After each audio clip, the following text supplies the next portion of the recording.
नमस्कार। मैं धर्मपाल धनखड़। आप देख रहे हैं खबरों की खबर न्यूज एंड व्यूज चैनल।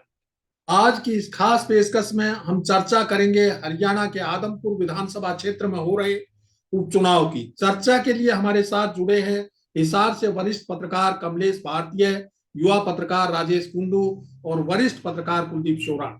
आप सबका स्वागत है। आदमपुर को पूर्व मुख्यमंत्री भजनलाल और उनके परिवार का गढ़ माना जाता है। 1968 के बाद से यहाँ हुए 12 सामान्य चुनाव और 3 उपचुनाव में भजनलाल और उनके परिवार के सदस्य ही जीतते आ रहे हैं। इस बार भजनलाल के पुत्र भव्य बिश्नोई बीजेपी के उम्मीदवार के तौर पर चुनाव लड़ रहे हैं, तो कांग्रेस ने पूर्व केंद्रीय मंत्री जयप्रकाश उर्फ जेपी पर दाव लगाया है। वहीं आम आदमी पार्टी ने स्टैंडर और इनेलो ने कुलडाराम को चुनाव मैदान में उतारा है। अब सीधे कमलेश जी के पास जाना चाहूंगा। कमलेश जी, आप आदमपुर में भजनलाल और उनके परिवार की राजनीति व रणनीति को देखा है। इस बार के चुनाव में आपको खास और अलग क्या देखने को मिला? कुलदीप ने उनकी विरासत तो ले ली, हाँ। लेकिन उनके जो तौर तरीके थे, जो उनका जादू था, जी। वे उसको अपनाने में कहीं चूक गए। हाँ। फिर भी लोगों ने चौधरी भजनलाल जी के नाम पर लगातार आज 24 साल तक उनको वोट दिए हैं, हाँ। हाँ। देते आ रहे हैं। हाँ। अभी भी आप सोचें, मैं कहूँ जी बिल्कुल करिश्मा हम्म। अभी है, हाँ। लेकिन अब उतना नहीं रहा, क्योंकि हाँ। दूसरी पार्टियों ने भी अपनी हलचल तेज कर रखी है। आदमपुर की बदहाली को उठा रहे हैं, जी। शिक्षा में जो स्कूल बंद किए हैं उनको उठा रहे हैं। हाँ। इसके अलावा जो दल बदल है, बहुत बड़ा मुद्दा है कि हाँ। हर बार दल क्यों बदला जाए। हाँ। यहाँ चारों प्रत्याशी कांग्रेस के हैं, अब पता नहीं असली प्रत्याशी जीतता है कि नकली प्रत्याशी जीतता है। ठीक है। जीतेगा कांग्रेस का ही ये ठीक। अब मैं अब आप राजेश जी बताइए के पास और क्या जाता हूँ। पूछना चाहती हैं। राजेश जी, मुख्य मुकाबला कांग्रेस जिस भाजपा के उम्मीदवारों में बताया जा रहा है, तो भाजपा और कांग्रेस के उम्मीदवारों की सबसे बड़ी ताकत क्या है और दोनों की सबसे बड़ी कमजोरी क्या है? देखिए धनखड़ जी, ये चुनाव जो है हाँ और ना का है। यहाँ हम्म। ना ही तो ताकत है और ना ही कुछ और। अच्छा। बीजेपी का जो प्रत्याशी है भव्य हाँ। बिश्नोई, वो हाँ। भजनलाल की विरासत के नाम पर वोट मांग रहा है। उनको हाँ। भजनलाल जी के नाम पे वोट मिलेंगे। हम्म। साथ में बीजेपी का अपना जो परंपरागत वोट बैंक है हाँ। वो भी उसे मिलेगा। हम्म। जयप्रकाश को बीजेपी और भजनलाल जी से नफरत करने वाले लोग हैं, उनको हराने वाले की ख्वाहिश रखने वाले जो लोग हैं, वो वोट देंगे। ये हाँ। चुनाव किसी के जीतने या हारने पे वोट देगा।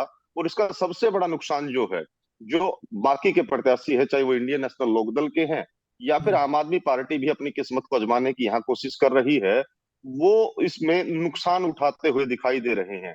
दिख रहा है कि 5,000 का आंकड़ा अगर ये दोनों प्रत्याशी छू ले, 5-5 हजार का, तो इनके लिए हाँ। बड़ी बात होगी। सबसे ज्यादा सियासी नुकसान जो है वो इन छोटी पार्टियों को होगा। जी।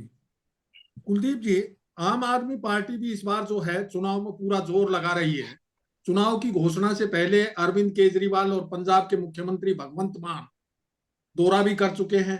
और भगवंत मान तो पार्टी उम्मीदवार के समर्थन में एक दो दिन पहले रोड शो भी कर चुके हैं। आपको क्या लगता है कि आम आदमी पार्टी इस चुनाव में कुछ कमाल कर पाएगी या वोट कटवा बनकर रह जाएगी?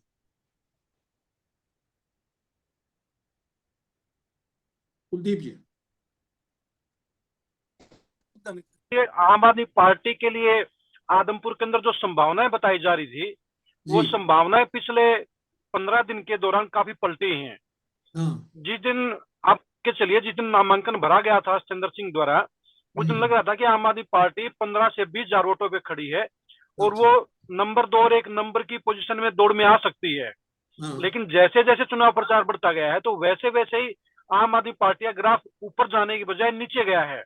तो जी। कहीं ना कहीं मुझे ये आभास हुआ कि बीजेपी और कांग्रेस को जो टक्कर देने के लिए जो हम्म। इलेक्शन मैनेजमेंट जो आम आदमी पार्टी की होनी चाहिए थी, जी। वो मैनेजमेंट पूरी तरह से फेल रही। और कैंडिडेट को जो बैकअप मिलना चाहिए था जो दिल्ली से, वो जी। बैकअप नहीं मिला, जिसकी वजह से आम आदमी पार्टी का जो चुनाव उठ नहीं पाया। कल जो भगवंत मान भी जो कल आए थे रोड शो के लिए, हाँ। हाँ। तो उसमें लोगों की वो भागीदारी नहीं थी जो भागीदारी की उम्मीद की जा रही थी। तो कहीं ना कहीं इलेक्शन मैनेजमेंट के एक जो फंडे के कारण जो फेल होने के कारण आम आदमी पार्टी कहीं ना कहीं मुकाबले से बाहर हो गई है।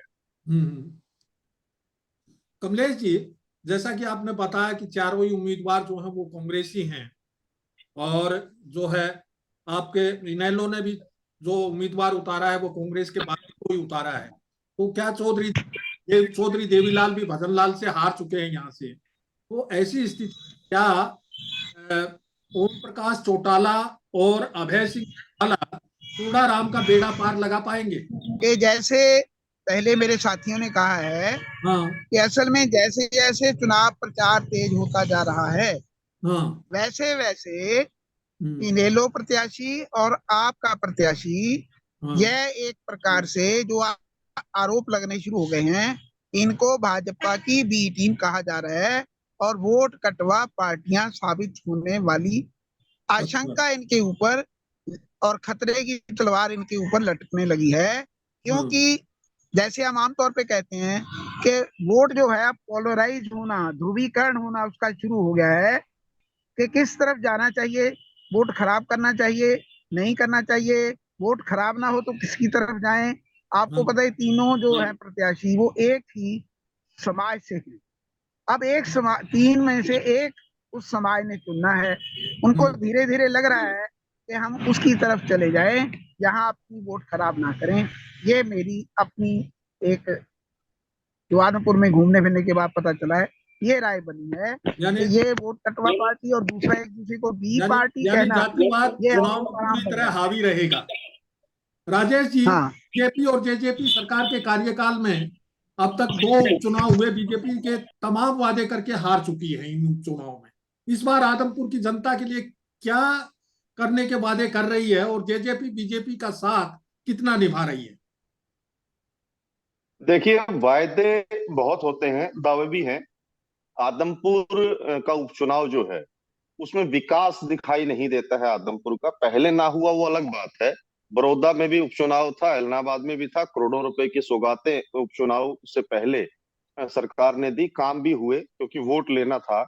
लेकिन पहली दफा हम लोग देख रहे हैं कि 10 पैसे खर्च इस विधानसभा में नहीं हुए, जबकि पता था सरकार को कि उपचुनाव होगा, उनके सिंबल पर दूसरी पार्टी से आया हुआ प्रत्याशी है, वो लड़ेगा। रही बात जेजेपी की, जेजेपी अब तक इस पूरे उपचुनाव से गायब थी। कल उन्होंने अपनी आंशिक उपस्थिति दर्ज करवाई है, कुछ लोगों की कमेटी बनी है उनकी, कुछ उन्होंने स्टार प्रचारकों की संभावित सूची जो है वो बताया है कि इलेक्शन आयोग को सौंपी है। लेकिन अगर गांव का निष्कर्ष हम लोग निकालें, जेजेपी का वर्कर मूड बना चुका है, वो जेपी की तरफ जाने की कोशिश कर रहा है, क्योंकि वो पहले से ही बीजेपी और भजनलाल परिवार के खिलाफ रहा है। इससे पहले का जो चुनाव था 2014 में, जी। दुष्यंत चौटाला और कुलदीप बिश्नोई आमने सामने रहे, सिर धड़ की उनकी लड़ाई थी, और वो लोग पूरे तरीके से सियासी तौर पर कुलदीप बिश्नोई के खिलाफ रहे हैं। अब उसके पास जाने की गुंजाइश बहुत कम है। हो सकता था अगर दुष्यंत चौटाला जी बड़ी शिद्दत से इस उपचुनाव में पहले दिन से लगते और वो कोशिश करते, उसमें से कुछ वोटर को रोक पाते वो। लेकिन अब वो चाहे तो भी मुश्किल लग रहा है क्योंकि समय निकल चुका है। कुलदीप जी, इस चुनाव में जनता का कोई भी मुद्दा सामने है, केवल जातीय समीकरण ही करते जा रहे हैं? लोगों के बीच विलायती और कलायती की चर्चा खूब जोरों पर है। देखिए धनखड़ी, चुनाव जो चुनाव केंद्र आदमपुर में कोई भी मुद्दा नहीं है। यहाँ अच्छा। मुद्दा सिर्फ एक ही है कि भजनलाल के समर्थक वोटर और भजनलाल परिवार के विरोधी वोटर। ठीक। यहाँ पर न तो विकास का मुद्दा चल पा रहा है, यहाँ पर न बाहरी और विलायती का अंदरूनी का मुद्दा चल पा रहा है। क्योंकि अगर देखा जाए तो जेपी भी बाहर के प्रत्याशी हैं हाँ और भजनलाल परिवार के सदस्य भी यहाँ पर ठिकाना तो है, लेकिन उनकी भी रिहायश दिल्ली में ज्यादा है। तो हाँ। यहाँ पर जो लड़ाई है, लड़ाई सिर्फ इसी बात की है कि भजनलाल परिवार को टक्कर कौन सा भजनलाल के कैंडिडेट देगा। पक्ष में और भजनलाल के विरोध में। बस दो ही चीजें हैं, तीसरी कोई बात ही नहीं करके जो है। और इसलिए शायद पर्दे के आगे आपको बीजेपी नजर नहीं आएगी, आपको पर्दे के पीछे आपको कहीं ना कहीं आपको कांग्रेस और हुड्डा परिवार नजर भी नहीं आएगा। तो चुनाव सिर्फ है कि भाई हराए कौन गा। हाँ एक पक्ष है जीतना है, दूसरा पक्ष है हराना है। तो ठीक है। अब उसी मुद्दे को समय लेकर चुनाव हमें लड़ा जा आगे रहा है। बढ़ने की इजाजत नहीं दे रहा है। कुल मिलाकर देखा जाए तो बीजेपी और कांग्रेस के बीच कांटे की टक्कर है।